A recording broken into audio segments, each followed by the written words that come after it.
petit Waster, comment tu vas? Bon, aujourd'hui, t'as dû le voir dans le titre, mais je vais te parler de compléments alimentaires. Mais pas vraiment pour te dire ce qui est bon ou pas bon, ce qu'il faut que tu manges ou pas, mais plutôt parler de nos habitudes de consommation. Alors est-ce qu'on est vraiment en train de s'éloigner de tous ces produits qu'on nous propose comme des trucs miracles pour évoluer, ou alors au contraire, on s'en rapproche?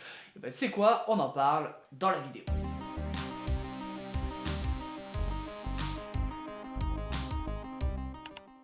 Si t'as comme moi presque 30 ans, bon du coup on va dire entre 25 et 40 ans, histoire de pas avoir les dislikes des vieux.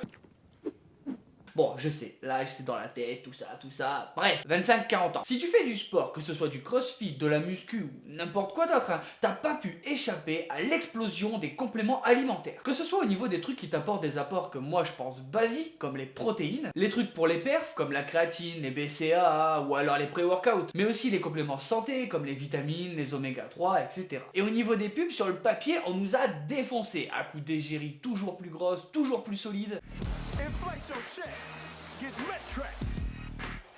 Au point qu'au bout d'un moment, on n'est plus dupe, hein. On sait très bien que s'ils font pipi, ils arrivent à faire fondre la cuvette, hein. Ça c'est sûr. Enfin, je pense que tu vois ce que je veux dire. Mais en même temps, comme le marketing, c'est plutôt efficace, et on a tous plus ou moins cédé à ça, et on en consomme. Oui, parce que dans cette vidéo, je vais pas te mentir, j'en consomme des compléments alimentaires. Déjà parce que c'est pratique, et les produits que je prends, c'est par rapport à mon rythme quotidien. Et qui pour moi, et peut-être pas pour d'autres, est utile. Ne la juge pas, tu ne la connais pas, t'es déjà occupé à la juger. Bon après, comme toute industrie qui se développe, les techniques de production, elles ont vraiment évolué. Et ça, on va pas se le cacher, ça a fait drastiquement évoluer le game. Mais comme tout le temps et dans tous les secteurs, ces petits coquins de fabricants, ils ont essayé de chercher un moyen de nous niquer. Champion!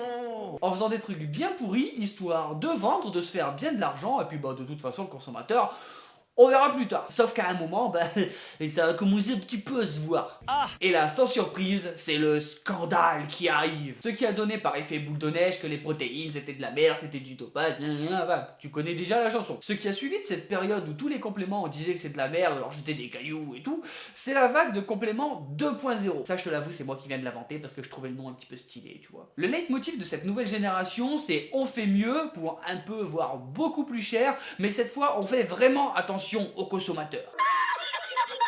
Ça c'est l'argument marketing, hein. Bon après ça engage que moi, mais perso, la philanthropie dans le sport, on se comprend? Bref, là on est dans une phase où on est en train de te dire que si tu prends ces produits, tu vas être au top, mais en plus qu'on te fait un gros câlin nutritionnel contre ton argent. Shut up and take my money. Alors encore une fois, là t'as l'impression que je clash à mort, hein, mais je consomme des compléments alimentaires et je fais beaucoup plus attention à la qualité de ce que j'achète ou de ce que je reçois dans les partenariats. Comme ça les rageux qui disent que je fais des partenariats, ils sont au courant, oui, je reçois des compléments parfois pour tester. Ça perso c'est l'ambiance que je ressens quand je vois tous ces marchés qui sont ouverts et les différents arguments marketing que j'entends au fur et à mesure que je vois les marques. Mais dans cette vidéo, je voulais te partager une réflexion que j'ai, bon déjà moi, mais aussi avec pas mal de gens que je côtoie au quotidien.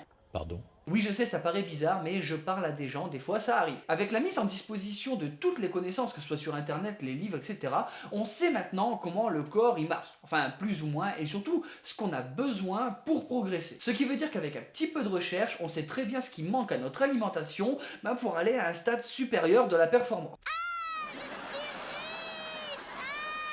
Mais plutôt que de faire chauffer sa carte bleue à commander des pots, on va essayer de faire quelques modifications au quotidien pour essayer d'avoir ces apports. Parce qu'on en arrive à se poser de vraies questions par rapport à l'argent qu'on va dépenser chaque mois en complément. Est-ce qu'on pourrait pas obtenir les mêmes apports en faisant une transition de compléments alimentaires avec des aliments de qualité et sains? Décidément, vous vous surpassez d'année en année, Smithers. Je suis d'accord qu'il y a des trucs c'est vachement plus chaud à choper. Genre les oméga 3 et les vitamines, pour moi c'est très difficile d'avoir l'apport nécessaire sans supplément. Mais je pense vraiment que nous, consommateurs, on est arrivé un petit peu à saturation de ce marché qui est toujours plus pointu. Au bout d'un moment, on a envie de se prendre moins la tête et peut-être de revenir à une période où c'était plus naturel. Alors attention, je dis pas que c'est du dopage et tout, c'est pas du tout le truc. Ne commence pas à déformer ce que je viens de te dire, mais juste à un moment où on s'occupait juste de notre alimentation en se disant qu'est-ce que j'ai envie de manger aujourd'hui pour que ce soit utile à ma récup et que ça apporte les ressources dont j'ai besoin. Mais c'est à l'image aussi d'autres secteurs, comme par exemple la médecine. On est de plus en plus à s'intéresser aux huiles essentielles, à l'argile, aux pierres, etc. Je pense que si on essaye vraiment d'avoir une attitude de recherche d'un mode de vie simple. Il va falloir essayer de tester plein de trucs pour trouver un mix intéressant qui nous convienne. Et avec tous les outils qu'on a à portée de main, que ce soit internet ou tous les magasins autour de nous, je pense que c'est pas bien compliqué à arriver à un truc de pas trop mal rapidement. Mais la vraie question c'est toi par rapport à ça, t'en es où? Est-ce que tu consommes beaucoup de compléments alimentaires, des choses dont tu veux pas du tout te détacher, ou alors t'essayes d'avoir des alternatives? Bah tu sais quoi, comme d'hab, tu le dis en commentaire. Bon voilà, aujourd'hui une vidéo où je fais un peu moins le rageux que la précédente, oui je sais, ça change, mais je voulais amener une espèce de réflexion et j'espère que c'est l'impression que tu as eue. En tout cas, tu peux le dire en commentaire, comme ça on pourra en parler. En attendant, la vidéo elle est terminée. Si t'es pas un dalleux, laisse un pouce bleu, abonne-toi. Si tu veux rejoindre la team et voir un petit peu plus de l'envers du décor, n'hésite pas à me rejoindre sur Instagram et Facebook, les liens ils sont en description comme d'habitude. Si tu veux soutenir les projets et porter les couleurs de la team, pareil, il y a le store. Et nous on se retrouve chaque mardi et vendredi pour une prochaine vidéo. Ciao ciao.